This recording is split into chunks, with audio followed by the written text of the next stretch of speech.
Alright, so I don't know where we left off, but motor's all back together, the car runs. You gotta finish welding up the exhaust and then get the radiator back in here, flush the coolant, but the car's all good now. We'll see how it runs. And then started working on the truck. So we got the trans down on the truck. We're trying to not make a mess, but when you're working by yourself on the floor, it doesn't always go that way. But we got the converter off. Went to take the converter to a shop to get rebuilt. We got the converter right here. So we went with a higher saw. That's the converter. So we ended up going to the 2500 stall was the highest they could do. We took the truck to the track not too long ago, and best we got out of it was a 14.0. Trying to get better because the truck had no power coming off the line, so we'll see how it does with that. I was gonna try to record bringing the trans down, but I don't know if I can get a good angle. I'll try to set up the camera and see how it comes up. You guys can watch me struggle putting it back on. So we'll get the converter filled up right now with fluid and get this back up there.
Alright, so trans is on.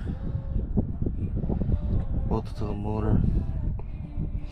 Gotta bolt out the torque converter, get everything plugged in, get everything else on. And then I'll get back to you guys. I'm gonna let this camera charge for a little bit.